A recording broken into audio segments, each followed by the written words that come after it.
Assalamualaikum semuanya. Hai guys, kembali lagi ya di channel YouTube Umi Zadan Kitchen. Di video kali ini Umi mau buat dadar gulung tanpa santan dan tanpa telur. Tapi hasilnya ini lembut banget, rasanya enak banget, cocok banget dijadikan ide jualan ya, karena bahan-bahannya yang sangat ekonomis tapi hasilnya cukup menguntungkan ya. Nah, bagi yang ingin tahu gimana Umi buat, tonton terus videonya sampai selesai. Jangan lupa subscribe, like, komen channel YouTube Umi Zadan Kitchen dan tekan tombol loncengnya juga agar kamu gak ketinggalan video-video terbaru dari kami. Terima kasih.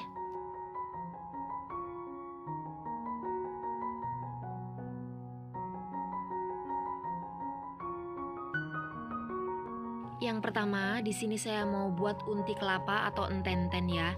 Ini saya masukkan 1/4 kg gula merah, boleh juga menggunakan 1/4 kg gula pasir. Lalu tambahkan dengan 1/4 sendok teh garam, 500 ml air atau sebanyak 2 gelas belimbing penuh, 2 lembar daun pandan yang diikat simpul. Kemudian ini dimasak hingga gulanya larut dan airnya mendidih.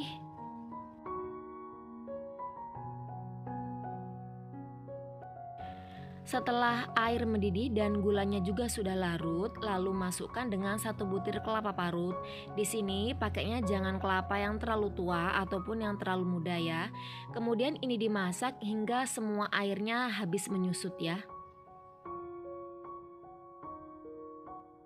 Nah, kalau airnya sudah menyusut seperti ini, kalau ditekan tidak ada lagi air, ini berarti udah matang dan siap untuk digunakan. Langkah yang selanjutnya, saya mau buat adonan kulit dadarnya. Ini ada 1/4 kg tepung terigu. Saya pakai terigu curah biasa yang biasa dibeli di warung-warung, harganya itu per kilonya Rp7.000. Kemudian tambahkan dengan 2 sendok makan tepung sagu atau tepung aci atau sebanyak 20 gram, setengah sendok teh garam, kemudian tambahkan air sebanyak 650 ml. Ini dituangnya bertahap ya, sedikit demi sedikit dulu, kemudian diaduk hingga tercampur rata. Tujuannya agar tepungnya itu nanti nggak banyak yang bergumpal atau bergerindil ya.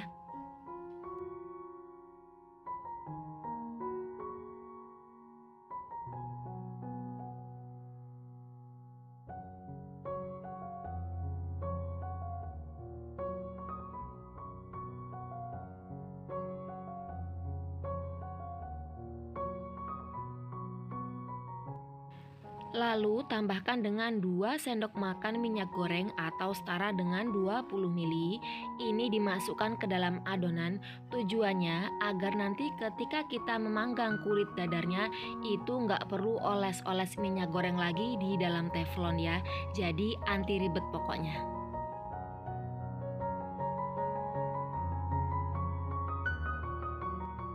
Kemudian untuk memastikan bahan-bahan adonannya itu sudah terlarut, nggak ada yang bergumpal, ini saya saring terlebih dahulu. Kemudian kalau ada yang bergumpal seperti ini bisa kita haluskan ya.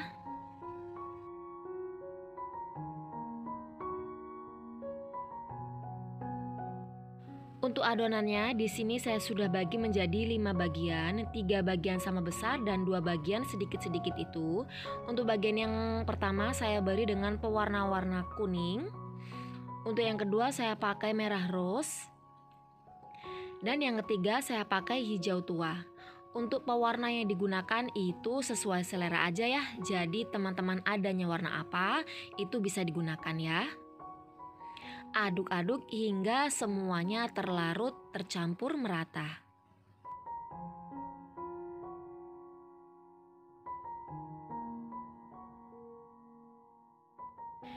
Untuk adonan yang sedikit ini saya beri pewarna warna ungu dan warna biru.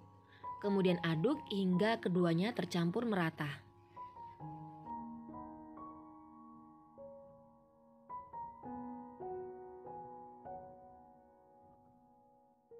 Selanjutnya saya mau buat kulit dadarnya. Di sini saya pakai teflon diameter 22 cm.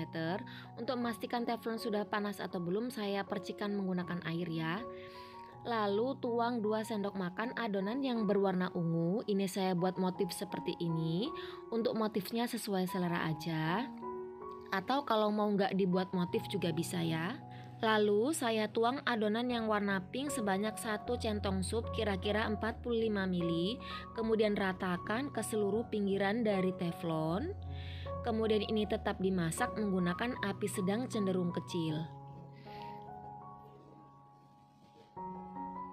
Untuk mengetes apakah kulit dadarnya sudah matang atau belum, bisa kita tes dengan digoyang-goyangkan teflonnya seperti ini. Jika kulit dadarnya masih lengket, berarti tandanya belum matang. Dan jika digoyang-goyangkan kulit dadarnya sudah tidak lengket seperti ini udah matang dan siap diangkat. Taruh di tempat yang rata, kemudian isi dengan unti kelapa yang sudah dibuat tadi. Ini dikira-kira saja, ini saya pakai kira-kira 1,5 sendok makan. Kemudian lipat, gulung sisinya. Nah, agar sama panjang ini saya ukur menggunakan lidi sekitar 10 cm. Kemudian gulung. Nah, jadilah dadar gulungnya. Dengan cara seperti ini, kita akan menghasilkan dadar gulung dengan ukuran yang sama panjang. Kemudian kita langsung akan buat lagi kulit dadarnya. Ini saya pakai adonan yang berwarna biru. Lalu tuang dengan adonan yang berwarna kuning, caranya sama. Untuk menghasilkan kulit dadar yang berpori halus ataupun berpori kasar itu ditentukan dari besar kecilnya api yang digunakan ya teman-teman. Jika kalian ingin menghasilkan kulit dadar yang berpori halus, maka sebaiknya gunakan api kecil saja. Tapi jika kalian ingin menghasilkan kulit dadar yang berpori kasar, sebaiknya gunakan api yang sedang ya. Di sini saya pakai apinya itu sedang, jadi kulit dadarnya sedikit kasar. Karena menurut saya jika menggunakan api yang sedang itu akan lebih cepat selesai dan lebih cepat matang ya. Karena kalau menggunakan api kecil itu prosesnya sedikit lebih lama. Untuk teflon yang digunakan, jika ini untuk jualan sebaiknya diameter teflonnya itu 18 ya. Jadi ukurannya itu pas. Karena ukuran teflon yang saya gunakan ini diameternya 22, jadi dadar gulungnya hasilnya sekitar 18 biji. Kalau menggunakan teflon diameter 18 bisa menghasilkan sekitar 25 buah dadar gulung. Nah, seperti itu caranya ya. Lakukan hingga kulit dadarnya habis. Misalkan kalian ingin membuat sekaligus kulit dadarnya juga tidak apa-apa ya. Istilahnya ngisinya itu belakangan tapi dirampungkan ketika membuat kulitnya juga tidak apa-apa. Ditumpuk-tumpuk juga tidak akan lengket ya. Karena bagian bawahnya ini kan sudah kering jadi nggak akan lengket satu sama lainnya.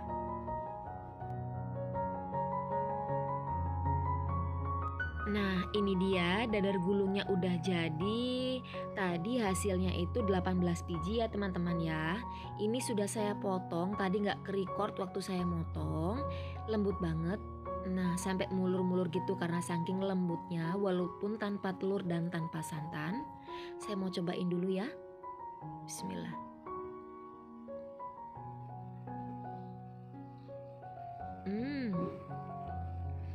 Rasanya lembut banget. Untuk unti kelapanya manisnya pas banget, gurihnya juga pas. Rasa kulitnya itu juga gurihnya pas, lembut. Ini enak banget walaupun tanpa menggunakan santan dan telur ya. Dengan cara seperti ini, dadar gulungnya nggak akan gampang basi. Ini ekonomis banget, bahannya ekonomis tapi rasanya ini enak banget teman-teman. Kalian wajib untuk mencobanya ya. Warna-warnanya disesuaikan aja. Untuk warna yang coklat seperti ini tadi saya campur antara adonan yang berwarna hijau dengan adonan yang berwarna ungu ya. Nah teman-teman, untuk membuat kulit dadarnya itu jangan terlalu tipis ataupun terlalu tebal. Karena kalau terlalu tipis atau terlalu tebal akan seperti ini jadinya. Gampang pecah guys. Jika kalian suka dengan video saya, silakan share ke teman-teman kalian. Dan jangan lupa subscribe, like, komen channel YouTube Umiza dan Kitchen. Terima kasih sudah menonton, semoga ini bermanfaat. Assalamualaikum.